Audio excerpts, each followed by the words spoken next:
Bueno. Bueno, ahí estaban las palabras, ¿no? El Papa, por un lado, pidiendo perdón, pero también señalando como que son algunos curas en Chile víctimas de gente que los insulta justamente por tener una sotana, Ujú. ¿no? Bueno, En un recordemos que hay mensaje por que lo era menos sí, más 80 adentro de casos, la iglesia. sí, 80 casos denunciados allí y que entre los obispos que lo escuchaban está Monseñor Barros, a quien se lo acusa de encubrir uno de los grandes casos de pedofilia en Chile, a quien lo promovió el propio Papa Francisco, ¿no? Cuando ya se Sí. sabía de las denuncias que había para este cura. Sí, para el Papa, este hombre Barros desconocía, digamos, la situación del cura que abusó en Chile. Bueno, vamos a hablar de este tema, lo hacíamos al inicio de Bella Tarde para conocer cómo impacta en aquellos que fueron víctimas de delitos de abuso sexual por parte de sacerdotes, cómo impactan estas palabras del Papa, que son bienvenidas, pero que hoy nos decía nuestro Rufino Varela, nuestro entrevistado a las 6 de la tarde. Esperemos que no sean palabras, Sí. palabras y palabras. Sebastián Cuatromo, él iba al colegio marianista en Caballito, fue abusado. Muchos años después se animó a contar esto, se animó a hacer la denuncia y gracias a todo el trabajo que hizo él se logró condenar al cura que muchísimos años antes lo había abusado y ahora tienen una asociación civil, ¿no?, para trabajar este tema, Sebastián. Sí, así es, Adultos por los Derechos de la Infancia. Muy bien, ahora vamos a hablar de eso, pero ¿cómo recibiste vos las palabras del Papa? Bueno, como en otras ocasiones, ante estos gestos públicos de reconocimiento de la enorme gravedad de este delito e inclusive de aberrantes políticas institucionales que ha sostenido la Iglesia Católica durante tanto tiempo, con buenos ojos y dándole una bienvenida cada vez que suceden. Ahora, al mismo tiempo, hay que diferenciar los gestos públicos de lo que son los cambios de prácticas y de políticas profundos que aparentemente en estos casi 5 años de papado del Papa Francisco no se han dado, todavía no se han producido. ¿Cambio de qué tipo esperan ustedes?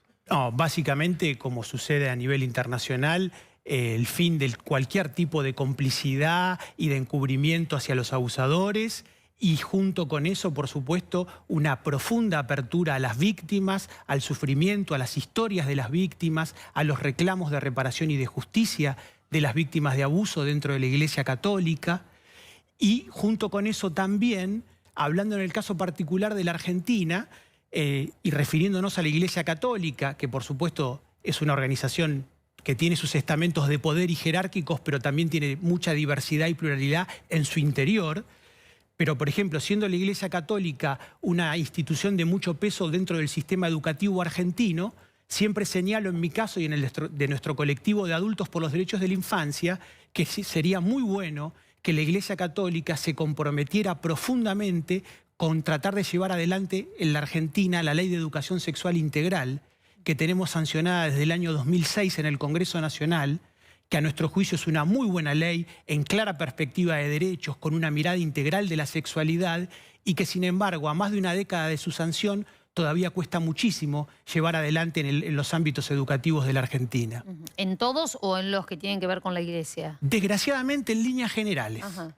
Muchas veces falta voluntad política a la hora de llevarla adelante, falta capacitación docente en las escuelas públicas de gestión estatal, como también en las privadas, las públicas de gestión privada, confesionales y no confesionales. Es decir, la carencia, la deuda es en general, en este caso en particular con los derechos de los niños y con esta ley de educación sexual integral.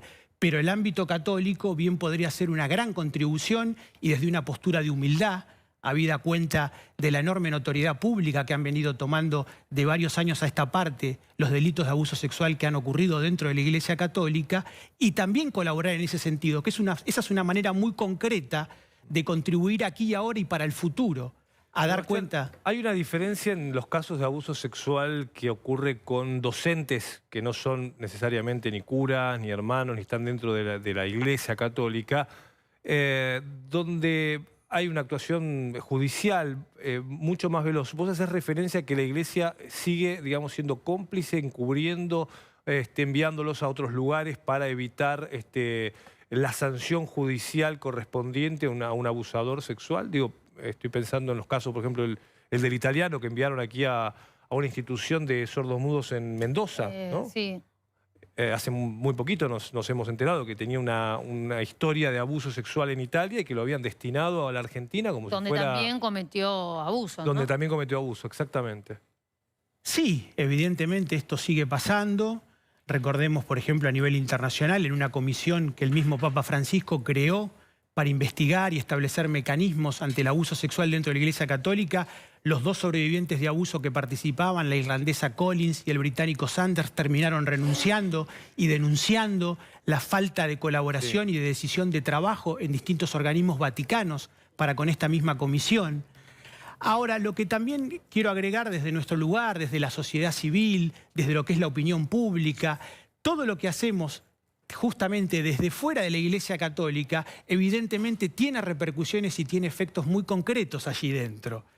Es decir, el mismo terreno de reconocimiento público y gestual, nosotros siempre decimos que no ocurre porque sí y no ocurre en un vacío. Si sucede es porque las luchas que venimos llevando adelante las víctimas... Eso es con claridad. Digamos, Francisco está hoy en Chile y puso sus palabras de perdón a los abusos en su primer discurso, bueno, por las presiones que hubo justamente de la sociedad, ¿no? Bien, eso justamente, yo por eso digo, eso también hay que verlo en clave esperanzadora y como triunfos de las luchas, los compromisos y los activismos que venimos llevando adelante las víctimas desde hace muchísimos años y la mayoría de las veces en contextos de muchísima adversidad.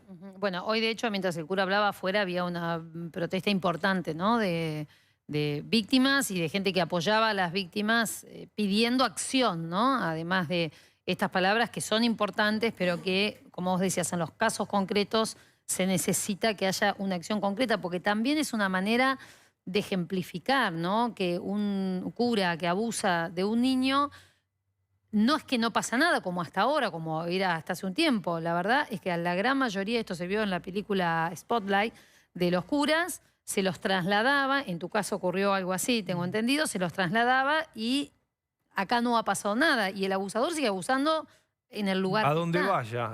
¿Qué pasó con tu caso puntualmente con el abusador? Bueno, por suerte, y más de 20 años después de haber sufrido los abusos, en el año 2012, tras una larga lucha, pude lograr que quien había sido el abusador en mi infancia, el ahora ex hermano marianista Fernando Picciocchi, fuera juzgado y condenado por la justicia a 12 años de cárcel por el delito de corrupción de menores calificada reiterada. Condena que en el año 2016 quedó definitivamente ratificada por la Corte Suprema de Justicia de la Nación. Y además, en ocasión de este juicio oral y público que pude lograr más de 20 años después de haber sufrido los abusos en este colegio marianista del barrio de Caballito, acá en la ciudad de Buenos Aires, lo que también pude hacer al hacer pública mi historia fue empezar a lograr un sueño que fui forjando en muchos años de dolor y de lucha, que era que mi historia no quedara solamente para mí, sino que pudiera trascender a nivel social, a nivel colectivo, que pudiera servirle a los demás. Y eso fue lo que me lleva, desde hace más de 5 años para acá, a estar hoy al frente de esta asociación civil de adultos por los derechos de la infancia, de la cual soy cofundador, junto con Silvia Piceda, y con la que tenemos también la esperanza de compartir públicamente una y otra vez que nuestra presencia pública como sobrevivientes adultos de abuso y también como adultos protectores de niños víctimas en el presente, vemos cómo sirve y cómo es necesaria para ir echando luz y abriendo camino ante un delito y ante una injusticia, que esto también es importante resaltarlo, lejos de ocurrir en un determinado ámbito, como podría ser el confesional católico, desgraciadamente es mucho más amplio y es un delito que nos atraviesa como sociedad, que donde más... Ustedes digamos, en la información de la ONG hay una cifra que asusta. 1 de cada 5 chicos es abusado sexualmente antes de cumplir los 18 años. Así es. ¿De dónde sale esta información? Es una estadística y una campaña de la Comunidad Europea y que en nuestra práctica nosotros la hacemos propia. 1 de cada 5 tomando niño como lo define la Convención Internacional de los Derechos del Niño, es decir, toda persona hasta los 18 años de edad, niñas, niños y adolescentes, que como les decía antes, la masividad que tiene este delito es que donde más sucede es en el ámbito intrafamiliar y en todas las clases y sectores sociales.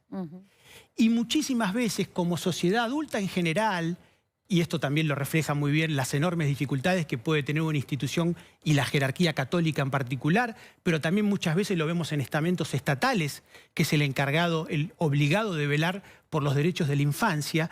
Vemos que hay una gran dificultad todavía que tenemos como sociedad adulta de hacernos cargo de esta situación.